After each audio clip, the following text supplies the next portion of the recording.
everybody, and welcome back to the Poor Man's Chemist. Dun, dun, dun, dun! In this video, we are going to continue our discussion on conformations of organic molecules. I am going to be picking the pace up a little bit. I have intentionally kept it slow in the last two videos so that everybody had a chance to wrap their minds around all of this conformation business. But now that we've laid out the basics, and hopefully you've seen it enough that you should feel comfortable with it, again, I hope, I am going to pick up the pace a little bit with our discussions from here on out in this particular area of chemistry. Now, before I get started, as usual, this project is 100% supported by viewer donations. That's why none of this has to be behind a paywall or any of that kind of bullshit. There are links in the description if you would like to support this project. If you find these videos useful, no donation is too large or too small, and all are immensely appreciated. Now, I want to start our discussion with this video with a bit of a review of the conformations of cyclohexane because it will be important, alright? Now, we established in the last video that 99% of the time, cyclohexane is in the chair conformation, alright? And why is this the case?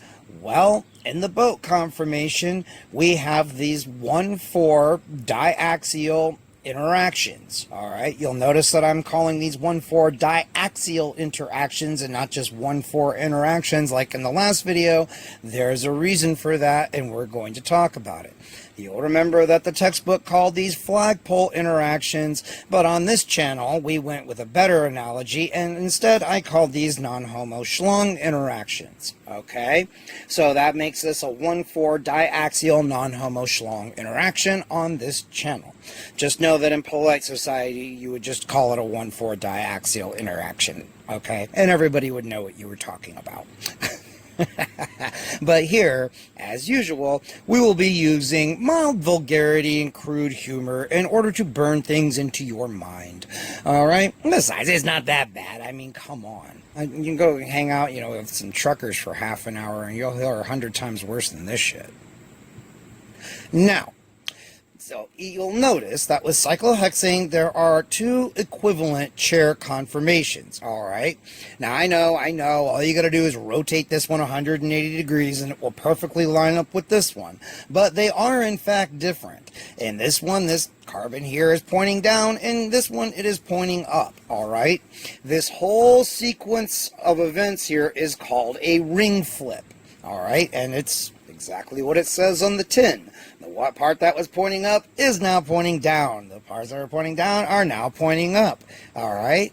So you have your cyclohexane. It's in one particular chair conformation. Goes half chair, twist boat, boat, twist boat, half chair, chair, and now the ring has completely flipped around. Again, in cyclohexane, this doesn't really matter much. However, once you start sticking things onto cyclohexane, this starts to make a difference, alright?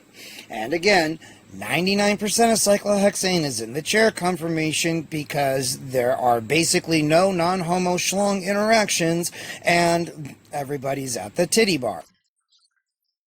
So everybody's happy. Yes, I know that's a little straight guy-centric, but we're going to go with it.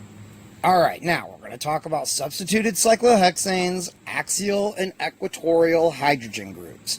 Alright, so it says here, the six-membered ring is the most common ring found among nature's organic molecules. For this reason, we shall give it special attention. We have already seen that the chair conformation of cyclohexane is the most stable one and that it is the predominant conformation of the molecules in a sample of cyclohexane. The chair conformation of a cyclohexane ring has two distinct orientations for the bonds that project from the ring. These positions are called axial and equatorial as shown here, okay? These are your axial bonds. They are the ones that stick up from the plane of, or down from the plane of the ring. Equatorial is exactly like it sounds. They're arranged around the periphery of the ring. Now you'll notice this is a consequence of tetrahedral bonding, okay? You can see it really clear in this one here. See the tetrahedron here? See that? All right. Well, it's like that for all of these fuckers here, okay? So you're going to have one hydrogen that's going to stick out one way and one that's going to stick out another way, okay? Everybody see that? Now, when cyclohexane ring undergoes a chair-chair conformational change, a ring flip, all of the bonds that were axial become equatorial, and all of the bonds that were equatorial become axial, okay? Now you can see that right here where they color-coded it. See? In this one, they're all these red ones are axial. You have a ring flip, and now they are all equatorial. See that? And here, with ball and stick models, everything that was axial becomes equatorial. Everything that was equatorial becomes axial when you have a ring flip. Okay? Now, they even give you some rules here on how to draw these chair conformational structures, all right? A few guidelines. So they tell you that sets of parallel lines define opposite sides of the chair. Notice, too, that equatorial bonds are parallel to ring bonds that are one bond away from them in either direction. See that? See that? When you draw chair conformational structures, try to make the corresponding bonds parallel in your drawings. Alright? Just because it makes it easier to not lose track of anything. When a chair formula is drawn, as shown in figure 4.18, so this fucker here, the axial bonds are all either up and down in a vertical orientation. When a vertex of bonds in the ring points up, the axial bond at that position is also up. So see, when this points up, the axial bond is up. When it points down, it points down. All right? Does everybody see that? When a vertex of the ring bond is down, the axial bond at that position is also down, and the equatorial bond is angled slightly upward. Okay? Everybody see that? How you're supposed to draw your bonds here? So that if you are being a good chemistry student and you are writing down notes, like all of us chemistry YouTubers keep telling you is the best way to study this shit, now you have some hard and fast rules for how to draw these fuckers for your notes, okay? You're welcome. I know. Try and draw some structures for yourself.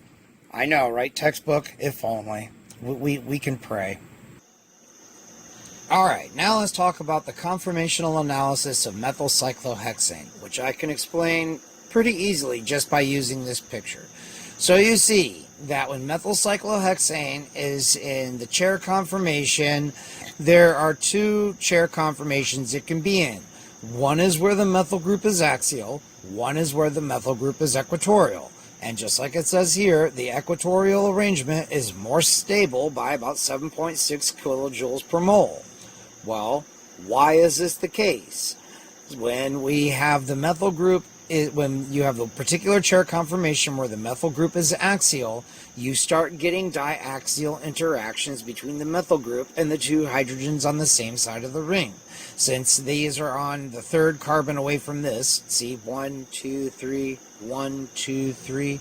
These are called 1,3 diaxial interactions, okay? And just like the non-homoschlung interactions we've talked about in the boat conformation of cyclohexane, with methyl cyclohexane in this particular chair conformation, we are getting some pretty strong non-homoschlung interactions, all right? So when the methyl group is axial, yeah, it's a chair conformation. Yeah, they went into the titty bar, all right, but they weren't paying very close attention, and they found out that they were in the other kind of titty bar. I'm just a sweet transvestite from transsexual Transylvania. So, of course, those guys get the fuck out of there as fast as possible. Ring is flipped, methyl group goes equatorial, and now everything's far apart. And again, you can see this really well in the space filling model here. Methyl group is equatorial, it's in this particular chair conformation, everything is as spaced out as you can possibly get. Methyl group is axial, we have this particular chair conformation, we've got some strong 1,3 non-homoschlung interactions going on here, which is going to make the molecule unhappy when it's in this conformation. Alright, now what does the textbook have to say? The most stable conformation for a monosubstituted cyclohexane ring, a cyclohexane ring where one carbon atom bears a group other than hydrogen, is the conformation where the substituent is equatorial. Alright? Studies indicate that conformation 2 with the equatorial methyl group is more stable than conformation 1 with the axial methyl group by about 7.6 kilojoules per mole. Thus, in the equilibrium mixture, the conformation of the methyl group in the equatorial position is the predominant one, constituting about 95% of the equilibrium mixture. So now we're starting to get to where this is really making a difference, huh? You know, now not only do we know that more than about 99% of our methyl cyclohexane is going to be in a chair conformation, just like with regular cyclohexane, now we can say that 95% of that time it is in this particular chair conformation. All right, this effect only becomes more dramatic the more bulky these groups become. Studies done with models of the two conformations show that when the methyl group is axial, it is so close to the two axial hydrogens on the same side of the ring that the dispersion forces between them are repulsive. This type of steric strain, because it arises from an interaction with an axial carbon on carbon, or an axial group on carbon 1 and an axial hydrogen on carbon 3 or 5, is called a 1,3 diaxial interaction. Studies with other substituents show that there is generally less repulsion when any group larger than hydrogen is equatorial rather than axial. The strain caused by a 1,3 diaxial interaction in methyl cyclohexane is the same as the strain caused by close proximity True international average of pressure of the hydrogen atoms of methyl groups in the gauche conformation of butane. Recall that the interaction in gauche butane, called for convenience a gauche interaction, causes gauche butane to be less stable than anti-butane by 3.8 kilojoules per mole. We talked about that 2 videos ago, and you can see it here in case you've forgotten. Remember, we're looking down the 2,3 carbon bond axis here. So this is carbon 1, this is carbon 4 of butane. And this has rotated around so that this is about 60 degrees away from this, all right? Once it goes further than this, it will become eclipsed, right? So this is the gauche conformation of butane. Now you can see here with methyl cyclohexane, you are getting similar interactions going on. So they are also calling this a gauche fucking interaction. All right, that's all you need to know, is this is what a gauche interaction is. It is just a type of non-homo Schlong interaction, okay, where you have a repulsive van der Waals forces at work. All right, now we are going to talk about 1,3 diaxial interactions of a tert-butyl group. This is really easy. I can summarize this, mostly just looking at the pictures here. So you see we have a tert-butyl group on cyclohexanes. This is tert-butyl cyclohexane. When the tert-butyl group is axial, we have some serious 1,3 diaxial non-homo Schlong interactions going on here. Okay? So tert-butyl cyclohexane is not happy at all with the tert-butyl group being axial. However, when it's equatorial, you can see the amount of non-homo Schlong interactions has been greatly reduced. All right? And the textbook says that the difference between the conformation, the chair where the tert-butyl group is axial versus where it's equatorial, is 21 kilojoules per mole. So it is definitely more stable when it's equatorial. And it says here, this large energy difference between the two conformations means that at room temperature, 99.99% of the molecules of tert-butyl cyclohexane have the tert-butyl group in the equatorial position. The molecule isn't conformationally locked, so it still flips from one chair to another. But at any given moment, 99.99% of this molecule is in this conformation. So now we're really getting to where, I mean, for the most part, we could almost just look at this molecule just kind of like being this, because 99.99% of the time it is. But you still do have this happening. I mean, it's not like this doesn't happen at all. And again, I would imagine that at room temperature, each ring will flip many times a second. However, at any given moment, any sample of this stuff, 99.99% of it is like this, okay? And you won't see it in this compound, but I want to give you a bit more of an idea as to why this is so important. So imagine we had something here that was bigger and bulkier than a tert-butyl group, okay? And imagine we have something here other than hydrogen, because just hydrogen on the ring isn't going to be really reactive, and there isn't a great way to really distinguish them, meaning if you could pull off one hydrogen here, you can probably pull off hydrogens all over the place, okay? But just imagine we had something here and something bigger and bulkier here.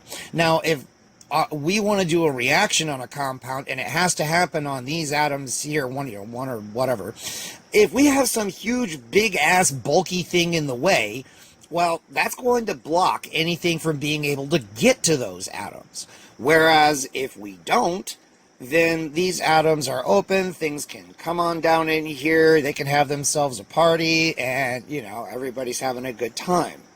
So this can begin to really have implications for things like synthesis and, you know, different organic compounds, all those wonderful natural products y'all seem to love so much. You know, this is starting to become a big deal. That's why we're spending so much time on it. Now for the part that tends to melt people's brains. Di-substituted cycloalkanes and cis-trans isomerism with rings. So, the presence of two substituents on different carbons of a cycloalkane allows for the possibility of cis-trans isomers similar to the kind we saw for alkenes in section 1.13b. These cis-trans isomers are also stereoisomers. Yes, I agree with this. Because they differ from each other only in the arrangement of their atoms in space, and because there is no way to convert one to the other without breaking a bond. So I am much happier. Yes, I agree with this. These are stereoisomers. So you can see here, we can have cis 1,2-dimethylcyclopropane or trans 1,2-dimethylcyclopropane. With the dimethylcyclopropanes, this is very easy to see, okay? They're either on the same side of the ring or they're on opposite sides of the ring. Everybody see that? Okay. This does get a little complicated here, and you're about to see that. Now, you can see down here, the first paragraph says shit that I already just said. And I want to point this out here. Cis and trans isomers such as these cannot be interconverted without breaking carbon-carbon bonds. They will have different physical properties, boiling points, melting points, and so on. As a result, they can be separated, placed in separate bottles, and kept indefinitely. So, cis 1,2-dimethylcyclopropane is a different compound from trans 1,2-dimethylcyclopropane. Their melting point's different, their boiling point's different, and you could conceivably separate these two fuckers very easily on that basis. So this really does start to make a difference here. And I mean, you can see these have the same molecular weight, same formula, same everything, and yet their physical properties are different just because it is like we have them placed on different sides of the ring. I know, it's very complicated. Now, cis-trans isomerism and conformational structures of cyclohexanes. This is where it starts to get complicated. Trans 1,4 disubstituted cyclohexanes. If we consider dimethylcyclohexanes, the structures are somewhat more complex because the cyclohexane ring is not planar. Beginning with trans 1,4 dimethylcyclohexane, because it is the easiest to visualize, we find there are two possible chair conformations. In one conformation, both methyl groups are axial. In the other, both are equatorial. As you would imagine, the di-equatorial conformation is the more stable conformation, and it represents the structure of at least 99% of the molecules at equilibrium. Okay, do we see this now? Now we've got two fucking methyl groups, so we can have 1,3 diaxial non-homoschlung interactions here and down here on this side of the ring, whereas we have a ring flip. Both these fuckers are equatorial. Everything is spread out as much as possible. This is actually the tranny bar, and this is the real titty bar, where everybody's happy. Everybody see that? That the diaxial form of trans 1,4 dimethylcyclohexane is a trans isomer is easy to see. See that? The two methyl groups are clearly on opposite sides of the ring. The trans relationship of the methyl groups in the di-equatorial form, however, is not as obvious, and that's where this starts getting complicated. Alright, you don't really, it's hard to just glance at this and know that, but they're going to give you some rules that make this a fuck ton easier. How do we know two groups are cis or trans? A general way to recognize a trans disubstituted cyclohexane is to notice that one group is attached by the upper bond of the 2 to its carbon and the other by the lower bond. So do you see that here? When we have groups that are trans to each other across the cyclohexane ring, one group will be bonded to an upper bond and one group will be bonded to a lower bond. And that's how you can tell that they're trans. Even though I know it doesn't look like they are, but go with this rule and you will be able to tell at a glance. In a cis-1,4 disubstituted cyclohexane, both groups are attached by an upper bond or both by a lower bond. Everybody see that? So this is the cis isomer. Okay? I hope that's, like I said, I know this can start getting hard to picture, but just remember these rules and you will be okay. All right?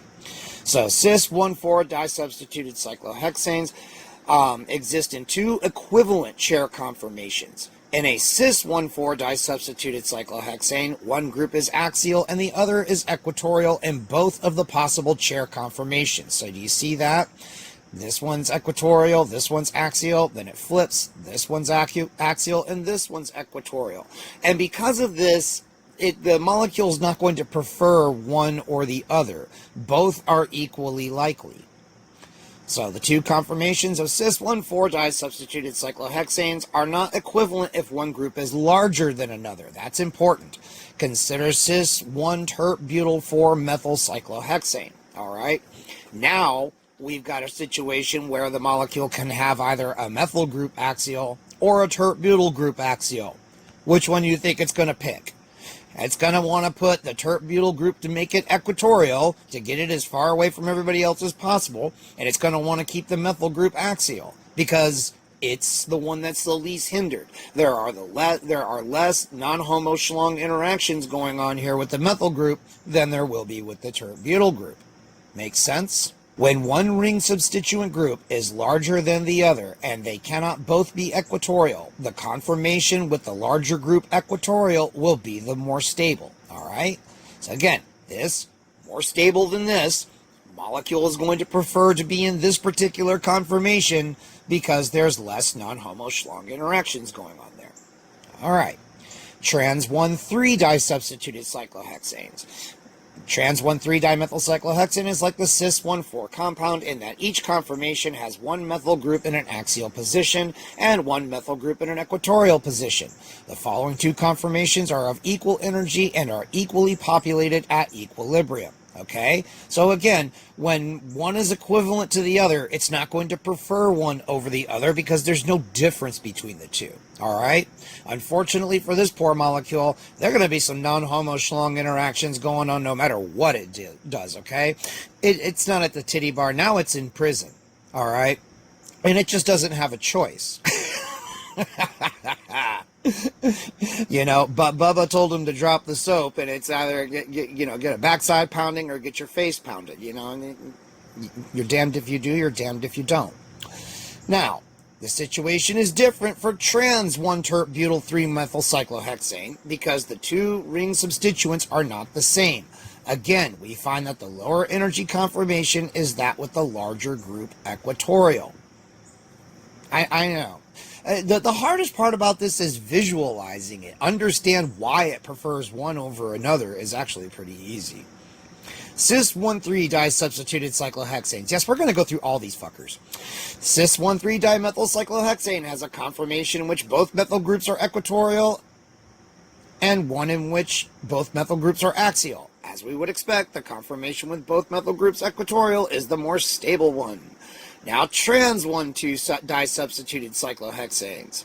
Trans 1,2 dimethyl cyclohexane has a conformation in which both methyl groups are equatorial and one in which both methyl groups are axial. Again, the one where they're both equatorial is the more stable one. Yeah, they're still kind of close to each other here, but there's no 1,3 non-homo-schlong interactions going on there. Okay? Everybody see that? I hope. Cis-1,2 disubstituted cyclohexane. Cis-1,2 dimethyl cyclohexane has one methyl group that is axial and one methyl group that is equatorial in each of its chair conformations. Thus, they are of equal stability and equally populated. Everybody's starting to see the trend here, I hope. Okay, bicyclic and polycyclic alkanes. Many of the molecules we encounter in our study of organic chemistry contain more than one ring, like again, many of your favorite natural products. One of the most important bicyclic systems is bicyclo-4,4,0-decane, a compound that is usually called by its common name decalin. Alright, here you go. It's just a bridged dicyclohexane ring system. See that? That's all it is. Very, very simple. You just basically linked up two rings together. Okay. Think you guys can see that. Now, it shows cis-trans isomerism. So in cis-decalin, you can see we have both of these hydrogens here on the same side.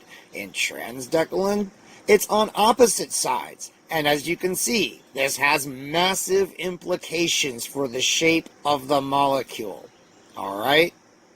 This is why many of your favorite drugs take the shapes that they do. Are we starting to understand why this is important? In cis-decalin, the two hydrogen atoms attached to the bridgehead carbon atoms lie on the same side of the ring. So here we have it with the wedge diagrams. Very easy to see, right?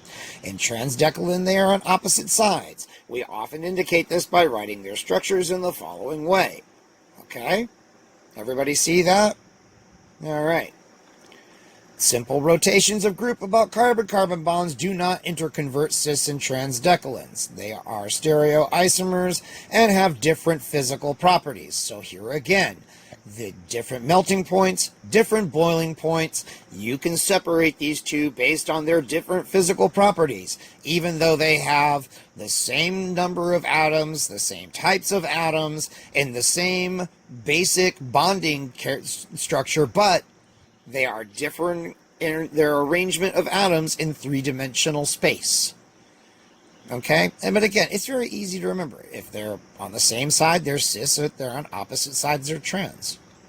Adamantane is a tricyclic system that contains a three-dimensional array of cyclohexane rings, all of which are in the chair form.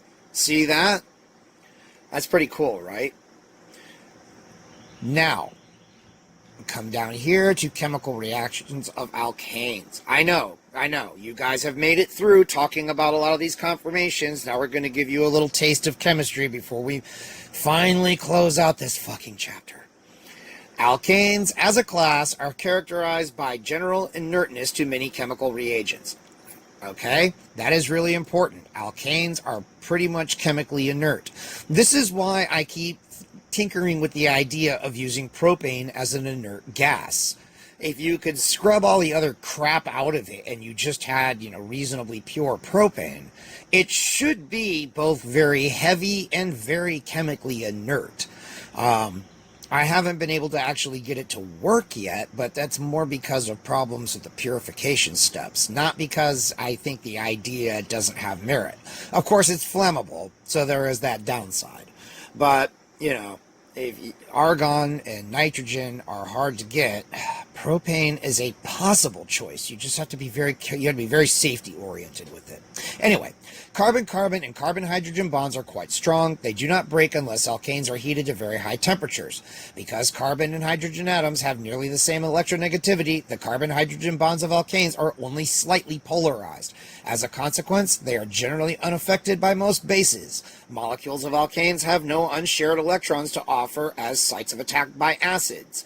This low reactivity of alkanes towards many reagents accounts for the fact that alkanes were originally called paraffins, from param affinus, which means little affinity. In other words, they're just fucking inert. The term paraffin, however, was probably not an appropriate one. We all know that alkanes react vigorously with oxygen when an appropriate mixture is ignited. This combustion occurs, for example, in cylinders of automobiles and furnaces, and more gently with paraffin candles. Boring. When heated, alkanes also react with chlorine and bromine, and they react explosively with fluorine. That's because fluorine will burn shit that has already been burned in air. We shall study these reactions in Chapter 10 because they are free radical reactions. Synthesis of alkanes and cycloalkanes. And they're not going to go in depth here yet, guys. You're just getting a taste here. A chemical synthesis may require, at some point, the conversion of a carbon-carbon double or triple bond to a single bond. Synthesis of the following compound uses an ingredient in some perfumes is an example. Alright? So you have this one, you fucking add hydrogen to this double bond, and now you end up with this one. This conversion is easily accomplished by a reaction called hydrogenation. Yeah, maybe easy for you. There are several reaction conditions that can be used to carry out hydrogenation, but among the common ways is use of hydrogen gas and a solid metal catalyst, such as platinum, palladium, or nickel. Anybody want to buy some palladium still? Still got some. Equations in the following section represent general examples for the hydrogenation of alkenes and alkynes. So, alkenes and alkynes react with hydrogen in the presence of metal catalysts such as nickel, palladium, and platinum to produce alkanes. Of course, these days there are much better reagents that can do this, but in principle, all you need is some platinum powder or palladium powder or nickel powder, although I would think in this case you would use these things deposited on some inert substance like palladium on carbon. It just tends to be easier to work with. The general reaction is one in which the atoms of a hydrogen molecule add to each atom of a carbon-carbon double or triple bond of the alkene or alkyne. This converts the alkene or alkyne to an alkane. Everybody see that? All right. The reaction is usually carried out by dissolving the alkene or alkyne in a solvent, such as ethyl alcohol, adding the metal catalyst, and then exposing the mixture to hydrogen gas under pressure in a special apparatus. 1 molar equivalent of hydrogen is required to reduce an alkene to an alkane. 2 molar equivalents are required to reduce an alkyne. Everybody see that? Takes 1 molar equivalent to reduce a double bond to a single bond, 2 to reduce a triple bond to a single bond. Makes sense? I think that's pretty fucking obvious. And you see some examples here and some of the reaction conditions. You do this one with nickel and ethanol 25C at 50 fucking atmospheres. But you can also do it with palladium and ethanol 25C at 1 atmosphere. Now, this is something that amateur chemists are going to be able to reasonably pull off. This is why palladium is so insanely fucking useful. And see here too, although it doesn't bother to tell us the temperature or the pressure, because of course it doesn't. This is what I was looking at when I was thinking, 50 atmospheres is the pressure you get under about 500 meters of water on Earth, right? If you could put all of your reaction mixture inside of some kind of vessel, something that, and I don't know how you could possibly keep it watertight at this pressure. I'm no engineer. I was just an idea. Well, and come up with some kind of piston arrangement. Then you sink that, hook it to a cable, drop it 500 feet below water. The pressure compresses the piston, reaches the pressure that it needs. It does your hydrogenation. And if the tank explodes, you got a half a kilometer of water between you and it. And if you're doing something naughty, if the Coast Guard shows up, you just let the cable go. But I mean, think about it. You don't need to generate the pressure. All you need is just use nature to help you do the synthesis. Now, again, I don't know how practical that would really be. I mean, how do you engineer a piston that will stay watertight yet move freely at 50 atmospheres of pressure underwater? I do not know. I am not an engineer. It was just an idea that I had. Anyway, that's it.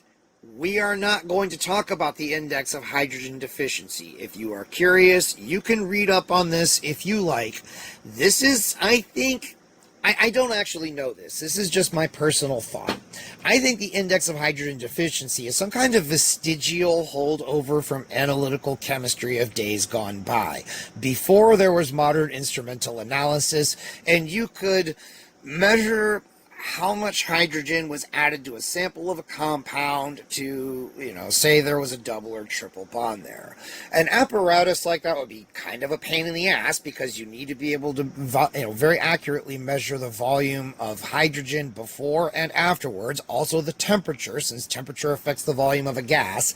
And I would think that building this kind of apparatus would be kind of expensive. And for, save up your nickels and dimes, you can get yourself an IR spec for a couple $1,000, which will tell you all of this shit in minutes.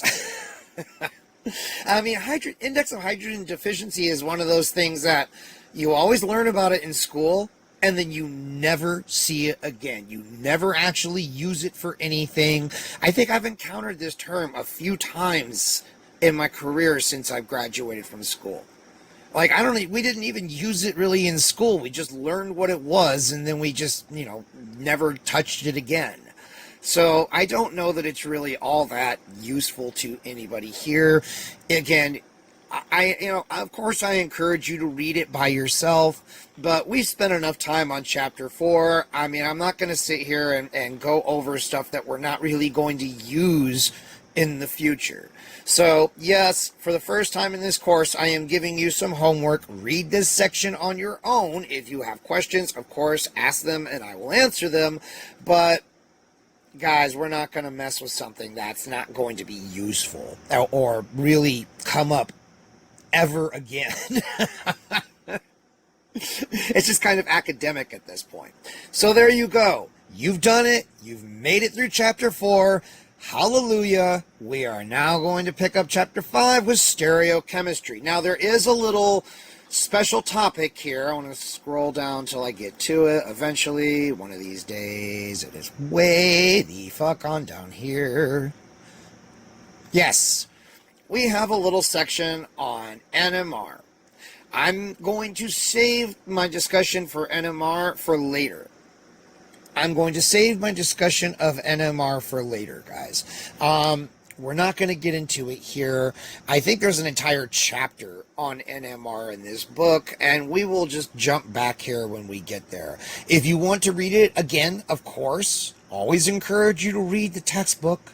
But, like I said, so far as the course that we're doing here on the internet, we will come back to NMR at a later time.